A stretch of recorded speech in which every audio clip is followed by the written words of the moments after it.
What's up, guys? Here for the Week 9 review.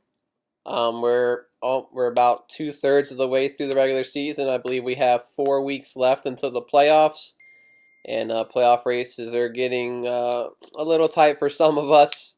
Some of us not so much, and I'm sure there's a few teams that pretty much feel like they got it locked up. So we'll get started here. We'll start with my matchup. I played Michael this week. I did not expect to win, and of course I did not. I lost 147 to 108. Looking at Michael's team, uh, you look at his first two players, you would think, shit, I had a chance. And, Aaron Rodgers only had 13, Dalvin Cook with 14. Obviously they're projected to get higher than that. And then you look, Melvin Gordon with 24. I didn't even realize he had that good of a game. Tyler Lockett killed it. He had 34. Marvin Jones had 23. Julian Edelman with 12. And, Michael left some points on the bench as well. He had Damian Williams on the bench, who had 20. Had Devin Singletary on the bench, who had 22. The kicker on the bench had 14. Not really sure why he has two kickers, but to each his own. He also has two defenses, which is a little strange, but obviously didn't hurt him this week. Defenses he had both scored the same, so it didn't matter. No real dull spots in his lineup either. I mean, a couple guys didn't score great, but nobody's gonna score great every week as long as you're getting a decent amount of points. Looking over here at my team, Wentz played all right, 15. I mean, majority of my guys played well. Like, I just didn't have those guys have the huge days like Melvin Gordon or Tyler Lockett or Marvin Jones like Michael did. My best player was Jamison Crowder, who had 18. A lot of guys had double digits. Horrible game out of Sony Michel hurt me. And, really it. Everybody else I got to be okay with. I had Darren Fells, who had one catch for 1 yard and a touchdown. That's called efficiency there. I'll take 6.6 out of Darren Fells. Just trying to fill a tight end spot while my guys are on bye. Had an injury with David Johnson, so trying to fill that spot. But Michael's got a pretty decent team. And like I said, a couple of his guys went off that really swung things in his favor. Next up, we got Garrett number 2 versus Josh. Garrett number 2 won this one very easy, 134 to 75. Looking over here at Josh's team. Obviously, he got Tyreek Hill in the trade with me this past week. Obviously, he performed with 24. And that was about it for his team. Aaron Jones struggled this week, 3.4. Minshew is done. He lost his starting job to Nick Foles now. Defense got him 0. Deshaun Jackson got hurt in the game. He's done for the season, got him 1. D.D. Westbrook, I'm pretty sure he was marked inactive at some point. He got 0 points. Let's see here.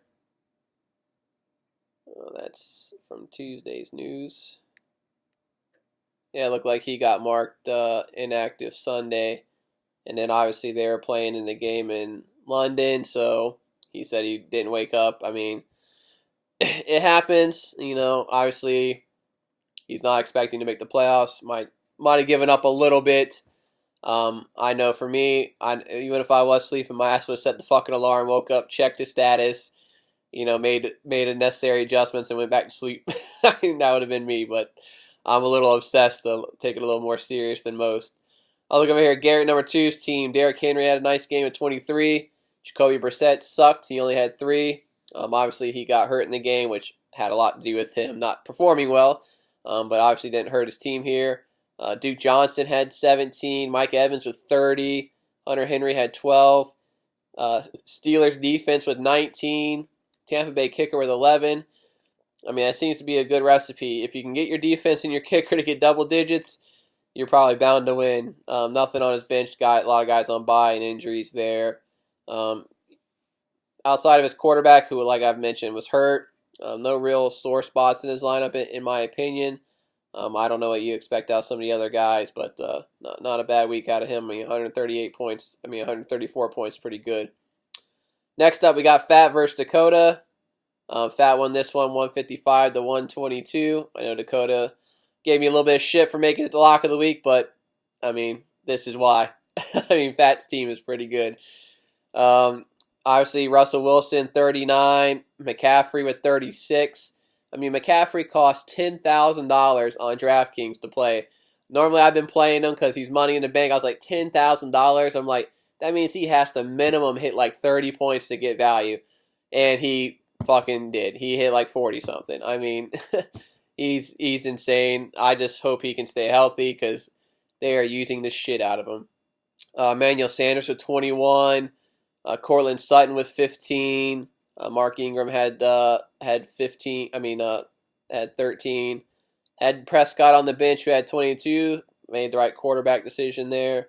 Obviously, Wilson is just having an amazing year. That's pretty crazy. No real sore spots in his lineup, maybe outside of his defense and kicker, each getting 3. DJ Chark got 5. It's whatever. He's not going to ball out every game. Looking over here at Dakota's team, Lamar Jackson had a great game with 29. Philip Lindsay had 15. Jalen Samuels had 13.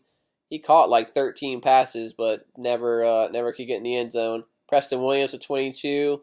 He's done for the season now, though. He had Mike Badgley finally playing for the Chargers. I believe it was his first game of the season, coming back from that groin injury. Had 15. Some sore spots. Juju only getting 3 is tough. Maybe McLaurin with 6. Philip Dorsett only had 2. So some rough spots there. Had some guys injured or on bye week, so fielded the best lineup he could there. Next up, we got Derek versus Dalton. Dalton won this one 149-121. Stafford balled out 25. Ronald Jones with 15. David Montgomery had a nice game with 21, mainly because he got 2 one-yard touchdowns. Adam Thielen was listed inactive, I'm pretty sure. Let's see what's going on there.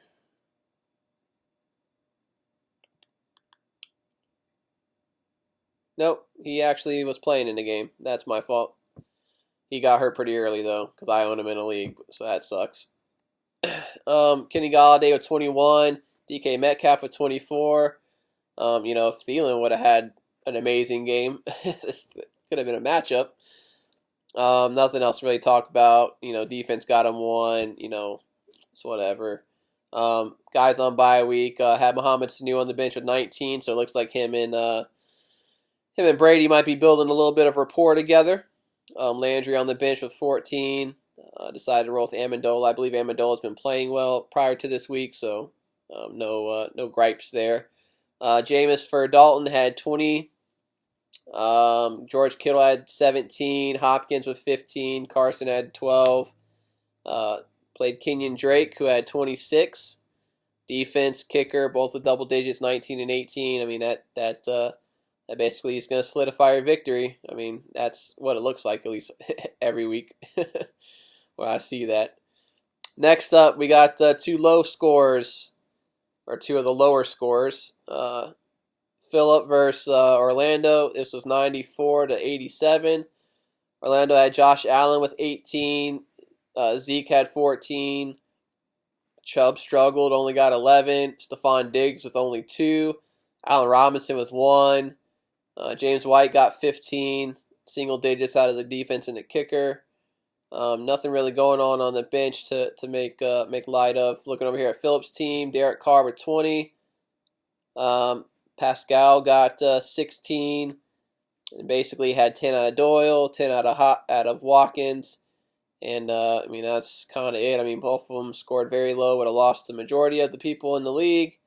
But it's how it worked out. You got, luck of the schedule sometimes. So, got the win for Phillip there. Last matchup we got here is Garrett versus John. Garrett pulled off the upset here. This was 98-93. Looking at John's team, Watson had 20. Josh Jacobs had a nice game with 24. Carlos Hyde with 14. Godwin had 10. And then it was not much else going on there. Colts did get him 9. He played MVS, got him 0. Tyrell Williams only had 6. Mark Andrews with 3. Tevin Coleman with 5. Nothing really going on the bench. Obviously had his number 1 receiver on bye week. Looking over here at Garrett's team, roll with Tom Brady, who got him 13. Jordan Howard played well with 15. Obviously, he had Sterling Shepard in the lineup, who was marked inactive. And it looks like they made. Looks like he was marked inactive at 12:36 on Sunday. So, that sucks because the way our waivers are set up, he would have. That was the last noon on Sunday's the last time to be able to pick somebody up. That is maybe an adjustment we can make next year to allow it to be able to pick up players on Monday at noon. It would be set to only allow you to pick up players that are playing in the game on Monday. Every other player would be locked. So that's something we may consider because it looks like Friday they said he would play Monday, and then Sunday they changed it. So tough break for him there, but it didn't matter in the long run because he did get the victory. Cooper with 16. Zach Ertz finally had a nice game with 21. Breida with 10. Not much else. 9 out of the kicker. Couple double-digit scores on the bench. Curtis Samuel with 15. Jamal Williams with 14. Should be getting Patrick Mahomes back this week, I believe. So that'll be a nice little boost to the team. Not that Tom Brady's playing bad by any means. I'll have the power rankings up here shortly. I haven't made them yet. I was just super fucking busy at work. Obviously, I know this week Garrett has like half his fucking team on bye. So either he is going to just call it a week and take the loss. I still think there's an outside shot he can make the playoffs if he chose not to do that, especially considering who he's playing this week, playing Josh. So that he might be somebody to shoot some trade offers too. I mean, I know I would like to potentially acquire Mahomes or maybe Jordan Howard. If we can make a deal or something, just putting it out there. Help you get some guys that can play this week. But best of luck to everybody. Waivers run tomorrow. No big news that I can think of necessarily. And best of luck to everybody. See you next time.